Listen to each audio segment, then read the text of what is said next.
नमस्कार दोस्तों, जय हिंद। दोस्तों, फ्रांस के फिजिसिस्ट हैं एलन एस्पेक्ट, जॉन ग्लासर और एंटन जिंगलर को फिजिक्स का नोबेल पुरस्कार दिया गया है। और ये जो पुरस्कार दिया गया है ना, उनको क्वांटम इंटेगलमेंट के लिए दिया गया है।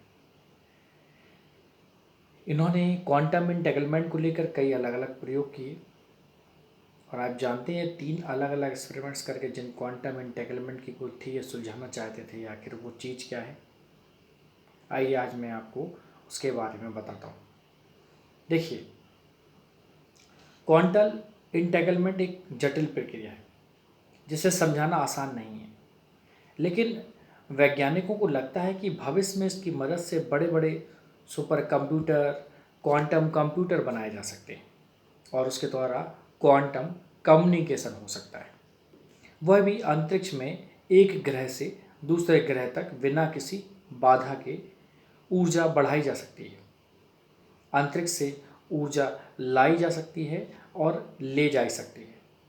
साथ ही 100 जीबी तक के डेटा को कंप्रेस करके 1 जीबी के मेमोरी कार्ड में रखा जा सकता है। तो है ना इंटरेस्टिंग क्वांटम इंटेगलमेंट। क्वांटम इंटेगलमेंट का सबसे बड़ा फ़ायदा फ्यूचर में होगा, वो है टेलीपोर्टेशन, यानी किसी व्यक्ति को किसी एक जगह से दूसरी जगह तक उसको अणुओं में बदल के, उसको एटम के फॉर्म में बदल कर तेज़ी से पहुंचाना और फिर वहां उसे वापस उसी रूप में खड़ा भी कर देना।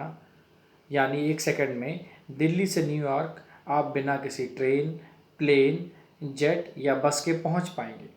इसी को कहते हैं क्वांटम इंटेगलमेंट। सबसे पहले सिद्धांत की बात की थी अल्बर्ट आइंस्टीन ने।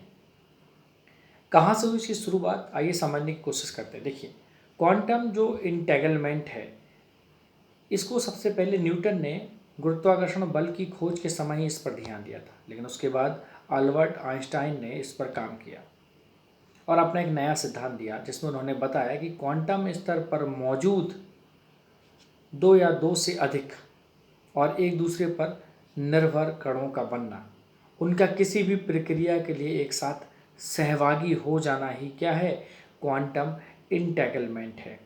लेकिन दोनों को एक दूसरे का इसमें पता नहीं होता है, दोनों के बारे में स्वतंत्र रूप से नहीं बताया जा सकता है। इसे उलझाव भी कहते हैं, क्योंकि कणों की गति, स्थिति, घुमाव और उसका पोलराइजेशन जैसे फिजिकल प्रॉपर्टीज़ की माप एक दूसरे से संबंधित होती है। आखिर इसकी ज़रूरत क्यों है, उसको समझने की कोशिश करते हैं। क्वांटम इंटेगलमेंट एक बहुत ही नाजुक स्थिति होती है। जैसे ही इनके बीच से फोटॉन यानी रोशनी निकलती है, ये खो जाते हैं। इनका उपयोग करने के लिए ज़रूरी है कि हम यह जान लें कि फोटॉन की जोड़ी का इंटेगलमेंट होता है या नहीं। इससे यह फ़ायदा होगा कि फ्यूचर में ऊर्जा और स्टोरेज संबंधी सभी समस्याओं का सॉल्यूशन मिल जाएगा, वो भी आणविक स्तर पर जाकर। आपने आंटमैन मूवी तो देखा होगा। अगर आपने वो मूवी देखी है तो वहाँ पर आप समझ सकते हैं कि किस प्रकार से एटॉमिक लेवल पर एक इरा से दूसरे इरा में ट्रांसपोर्टेशन हो रहा था। अब कणों को यहाँ पर साथ में रह के काम भी करना है, लेकिन बिना एक दूसरे की पहचान बताए। हम यह जानते हैं कि किसी भी वस्तु को सिर्फ भौतिक रूप में देखकर, पकड़कर उसके आकार या आयतन को नाप सकते हैं, लेकिन ये सही नहीं है, क्योंकि क्वांटम इंटेगलमेंट को लेकर नील्स बोर और आइंस्टीन में विवाद चल रहा था। नील्स बोर कहते थे कि ऐसी कोई चीज़ होती ही नहीं है, क्योंकि क्वांटम इतने सूक्ष्म है कि उनके लेवल पर किसी भी कण की सटीक जगह और स्विंग जैसे गुणों को बिना देखे नाप नहीं सकते आप। बात सही भी थी कि बिना देखे किसी वस्तु का आप वॉल्यूम कैसे बता सकते, लेकिन आइंस्टीन ने कहा कि नहीं। उन्होंने कहा कि अगर किसी वस्तु को देख नहीं सकते, इसका मतलब ये नहीं है कि वो वास्तविक रूप में है ही नहीं। बाद में आइंस्टीन ने बोरिस पोडोल्कस और नाथन रोसन के साथ मिलकर एक क्वांटम इंटेगलमेंट से जुड़े अपने सिद्धांत को सिद्ध भी किया था। क्वांटम इंटेगलमेंट अक्सर एक शब्द सुनाई देता है, इसके लिए आप इस्तेमाल कर सकते हो स्पूफी एक्शन, यानी कि भूतिया दूरी भी कह सकते हो आप। लेकिन नील्स बोर ने कहा कि समान भौतिक गुणों वाले 2 अलग अलग कण इस अंतरिक्ष में मौजूद हो ही नहीं सकते। भले ही वह प्रयोग के दौरान एक क्षण के लिए अपने गुणों को एक दूसरे में बदलने या ट्रांसफर करने में सक्षम हो जाएं। दरअसल दोनों समान कणों के बीच किसी भी तरह का संबंध बिना सटीक माध्यम के संभव ही नहीं होगा। यह थोड़ा भूतिया लगता है, यानी स्पूफी होता है, इसलिए इसे स्पूफी एक्शन कहते हैं। हिंदी में से भूतिया शब्द कहेंगे। अब क्वांटम इंटेग्रलमेंट को समझना क्यों जरूरी है? दरअसल फ्यूचर में क्वांटम कंप्यूटर बनने वाले हैं और क्वांटम इंटेग्रलमेंट के जरिए आप जो क्वांटम कंप्यूटर के एनकोडिंग करने की यूनिट्स होंगी यानी क्यूबिट्स को आसानी से प्रोसेस कर सकोगे आप।